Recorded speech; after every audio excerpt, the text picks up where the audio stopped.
The Kelthani Ultimatum. The Kelthani Armada emerged from hyperspace like a metallic storm cloud, blotting out the stars around Terra Nova's outer defense perimeter.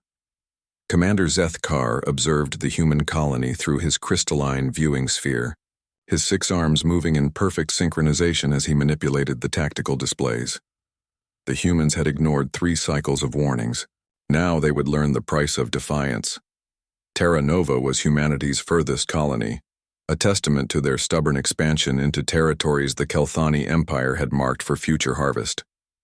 The planet hung in space like a blue-green jewel, its 3 moons casting gentle light across the atmosphere.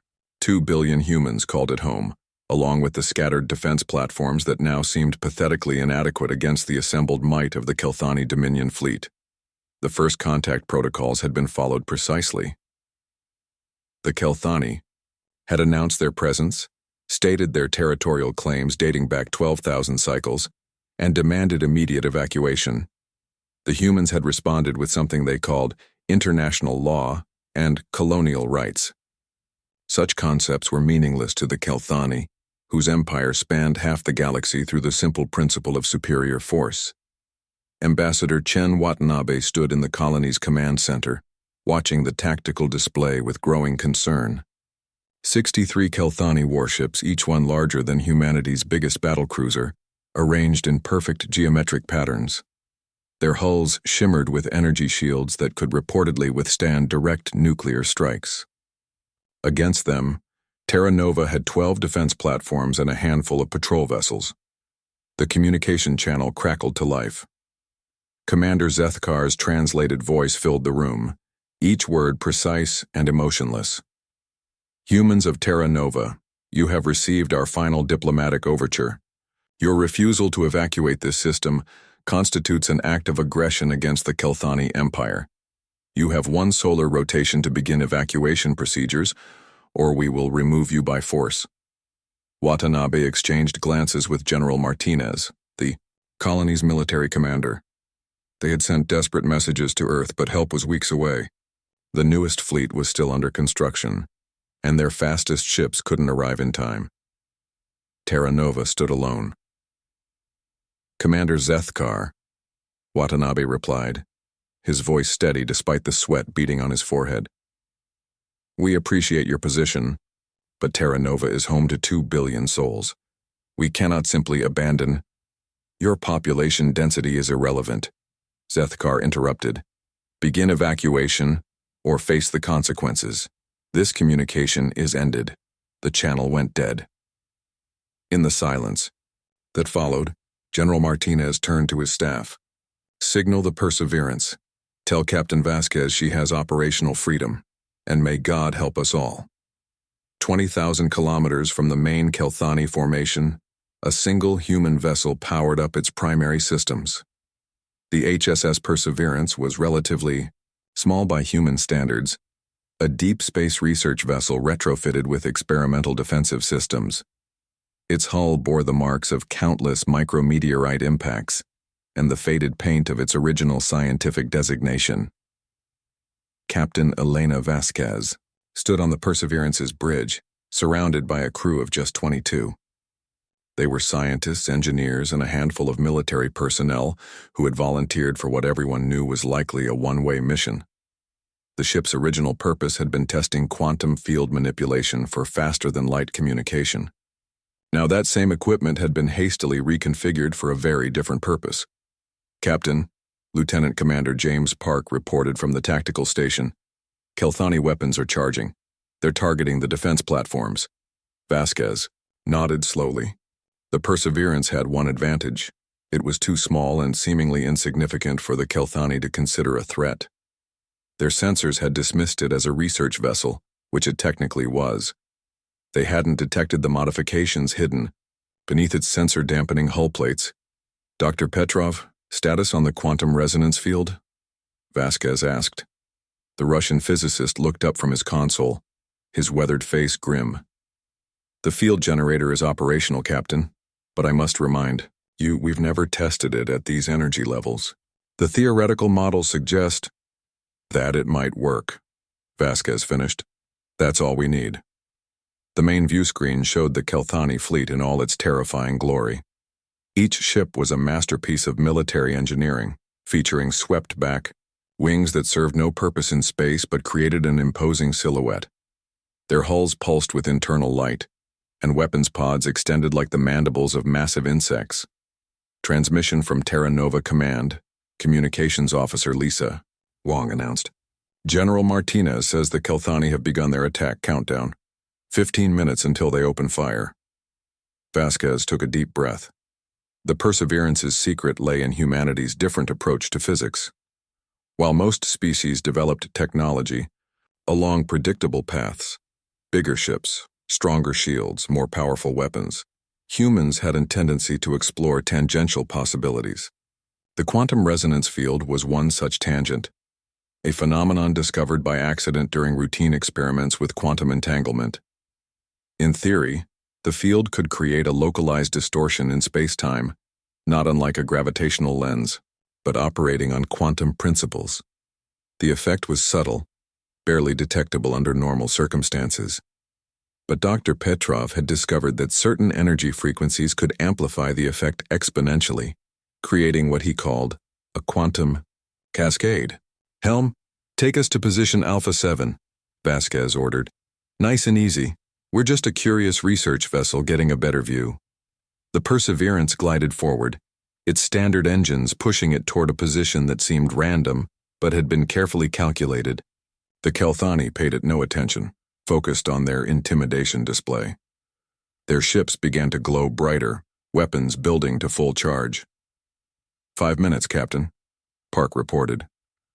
The Kelthani commander is broadcasting on all frequencies. He's giving a speech about the inevitability of Kelthani dominance. Vasquez smiled grimly. "Let's show them something truly inevitable." Dr. Petrov, begin the charging sequence. Engineering, divert all available power to the quantum field generator. The lights on the bridge dimmed as massive amounts of energy flowed into the modified equipment. In the ship's converted cargo bay, the generator hummed to life. It was an ungainly thing, assembled from salvaged parts and theoretical physics, held together by human ingenuity and desperate hope. On the Kelthani flagship, Tactical Officer Vexnir noticed an unusual energy reading from the human research vessel. "Commander, the small ship is exhibiting an anomalous power signature." Zethkar barely glanced at the display. "A desperate attempt to flee, perhaps, it matters not. All weapons target the primary defense platform. Show these humans the futility of resistance." The first Kelthani beam lanced through space, a column of destructive energy that should have vaporized the human defense platform. Instead, something extraordinary happened. The beam twisted, bent at an impossible angle, and curved back toward its origin. The quantum cascade had begun. "What is happening?" Zethkar demanded, his 6 arms waving in agitation as alarms shrieked across his bridge. The answer came in the form of physics gone mad. The Perseverance had created a quantum resonance field that interfered with the very fabric of space around. Energy weapons designed to travel in straight lines through normal space found themselves following curved paths through distorted quantum fields. The more energy the Kelthani poured into their attack, the stronger the distortion became. "Captain, it's working!" Dr. Petrov shouted over the noise of overloading systems. "The quantum cascade is amplifying beyond our calculations. The field is expanding." Vasquez gripped her command chair as the Perseverance shuddered. The small ship was never designed to channel such massive forces. Sparks flew from overloaded consoles, and the hull groaned under stresses no naval architect had anticipated. But it held together, testament to human over-engineering and the crew's desperate determination. The Kelthani fleet found itself in the grip of a phenomenon they couldn't understand. Their energy weapons turned against them. Their shields flickered under the assault of their own redirected fire. Ships attempting to maneuver found their engines responding erratically, as localized space-time distortions played havoc with their navigation systems. "Impossible," Zethkar roared. "All ships, cease fire. Cease fire immediately." But stopping wasn't simple. The quantum cascade had achieved a form of self-sustenance, feeding on the ambient energy of space itself. The Perseverance had become the eye of a physics storm, a point of calm in a maelstrom of bent space and twisted time. Hull integrity at 60%, damage control reported. The field generator is redlining, Captain. We can't maintain this much longer. Vasquez knew they were riding the edge of destruction. The quantum field was like a wild animal, barely controlled, threatening to tear the ship apart from within. But every second they held on was another second for Terra Nova, another moment of defiance against impossible odds. Commander, 3 of our escort vessels have collided, Vexnir reported, panic creeping into his translated voice. Their navigation systems are completely scrambled. The flagship's shields are failing under our own weapons fire. Zethkar watched in horror as his perfectly ordered fleet descended into chaos.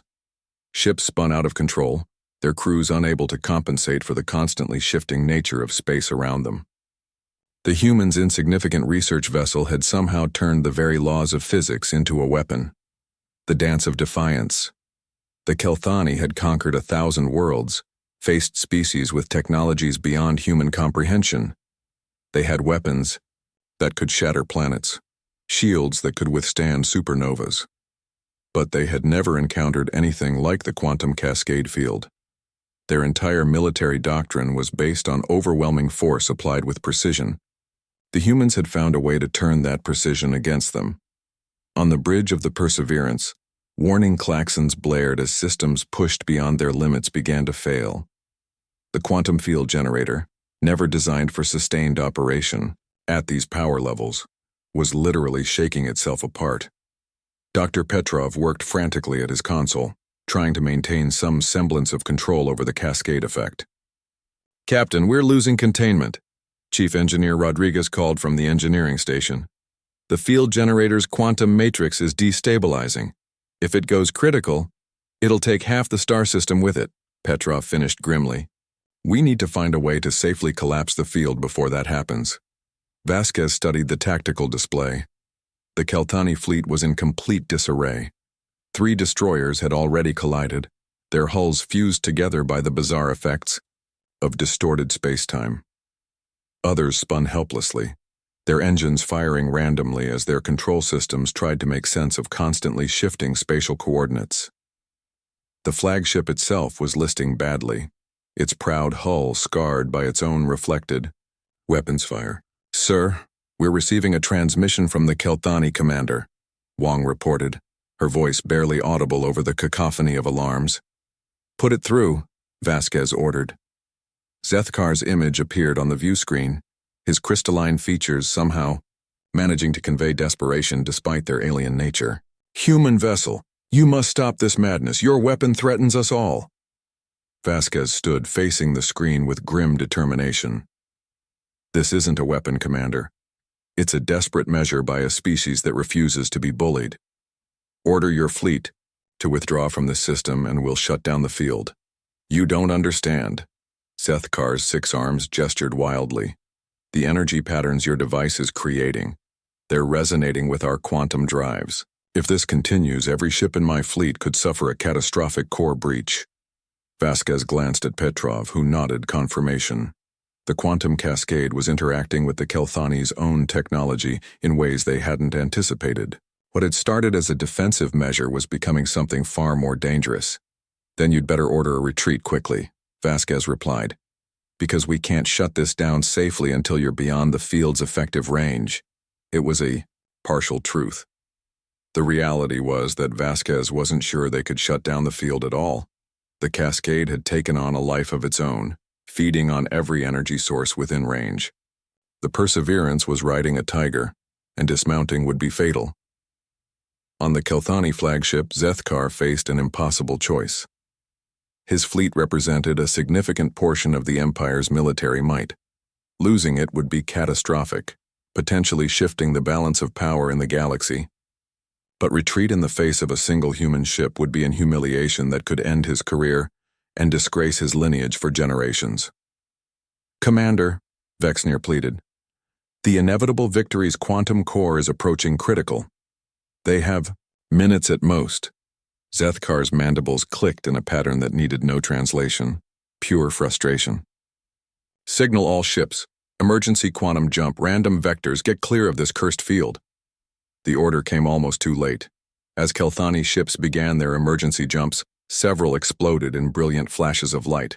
Their quantum cores, destabilized by the cascade field, couldn't handle the stress of faster-than-light translation. The lucky ones made it out, appearing at random points across the star system, their crews shaken and their ships damaged. The flagship was the last to attempt escape. As its quantum drive engaged, the interaction with the cascade field created a feedback loop that sent ripples through local spacetime. For a moment, the massive ship seemed to exist in multiple places at once, its hull stretching across dimensions in ways that violated every known law of physics. Then, with a flash that temporarily blinded every sensor in the system, it vanished. The sudden absence of the Kelthani fleet's energy signatures caused the quantum cascade to fluctuate wildly. Without external power sources to feed on, it began to consume itself, creating ever-tightening spirals of distorted space around the Perseverance. "The field's collapsing," Petrov shouted. "But it's not dissipating, it's imploding." Vasquez understood immediately. They had seconds before the Perseverance was crushed by its own creation. "All hands, brace for emergency translation. Wong, send our log data to Terra Nova. Tell them." Her words were cut off as the Perseverance's emergency jump drive engaged. The small ship vanished just as space itself seemed to fold in on the point where it had been. The implosion created a temporary anomaly, a knot in spacetime that would puzzle scientists for generations. 6 hours later, the Perseverance reappeared near Mars, its hull blackened and its systems barely functional. The quantum field generator was a melted mass of exotic metals and fried circuits. Half the crew was unconscious and the other half wished they were. But they were alive, and they had done the impossible.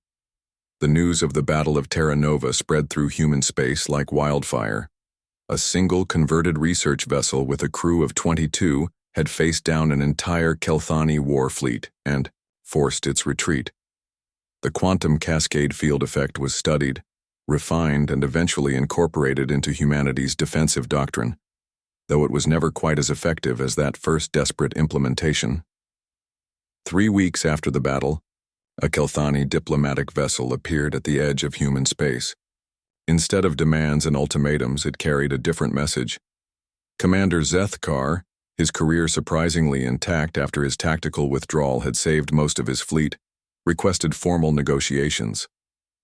The treaty talks took place on Babylon Station, humanity's primary diplomatic facility. Zethkar faced Ambassador Watanabe across a table designed to accommodate multiple species. The Kelthani commander's 6 arms moved in what humans had learned indicated deep respect. "We underestimated your species," Zethkar began, his translator, conveying undertones of genuine admiration. "We saw your small fleet, your limited territory, and assumed weakness. We did not understand that you compensate for size with creativity." Watanabe nodded diplomatically. "And we learned that even the most advanced species can be surprised. Perhaps there's a lesson here for both our peoples." The Treaty of Babylon established Terra Nova as sovereign human territory and opened the door for technological and cultural exchange between the two species.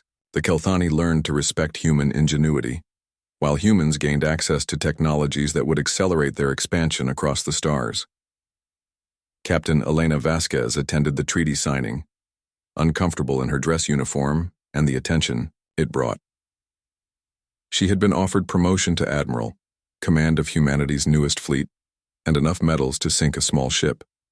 She had declined them all, requesting only a new research vessel and the freedom to explore the stranger corners of physics. As she watched human and Kelthani diplomats work together, she reflected on the battle that had changed everything.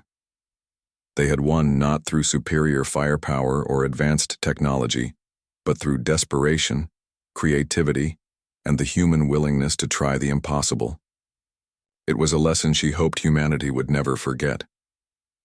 Dr. Petrov found her on the observation deck after the ceremony. The old physicist looked tired but satisfied. "You know," he said, staring out at the stars, "the Kelthani have asked for our help in understanding the quantum cascade phenomenon. They're offering to share their knowledge of zero-point energy manipulation in exchange. Vasquez smiled. Let me guess. You've already volunteered? Of course, though I insisted on one condition. Petrov's eyes twinkled. The Joint Research Station will be based at Terra Nova. It seems appropriate, don't you think? In the years that followed, the Battle of Terra Nova became required study at military academies across human space. Not for its tactical brilliance, everyone acknowledged that luck had played a massive role, but for what it represented. When faced with overwhelming odds, humans didn't calculate probability of success. They calculated possibility of survival, and then pushed forward anyway. The Kelthani never forgot the lesson either. In their vast empire, Terra Nova became known as the system where physics went mad, and humans earned the nickname the Chaos Makers. It was meant respectfully. Other species began to take notice of the newcomers who had forced the mighty Kelthani Empire to the negotiating table with a single ship. For Captain Vasquez, who continued her research into exotic physics applications, the battle remained a reminder of both human potential and human responsibility. The quantum cascade had been born of desperation, but its implications reached far beyond military applications. In trying to defend their world, they had unlocked principles that would revolutionize faster-than-light travel, communications, and eventually lead to humanity's acceptance into the Galactic Council. The Perseverance was retired with full honors, its battered hull preserved as a monument on Terra Nova. School children would visit it, touching its scarred plating and listening to stories of the day one small ship had changed the course of galactic history. The quantum field generator, what remained of it, was housed in a special museum where Dr. Petrov, in his retirement, would occasionally give lectures on creative applications of theoretical physics. Years later, when asked about the battle, Vasquez would always give the same response. We didn't set out to change the galaxy. We just refused to accept that being outnumbered meant being defeated. That's the thing about humans. We're too stubborn to know when we're supposed to lose. The Battle of Terra Nova established more than just borders. It established humanity's reputation as a species that, when pushed to the wall, could find solutions that no one else would even consider. The galaxy had learned that declaring war on humans, even with overwhelming force, might lead to consequences no one could predict. And in the vast halls of the Kelthani War College, a new maxim was added to their strategic doctrine. Never assume superiority over an opponent who has nothing left to lose and the creativity to use it.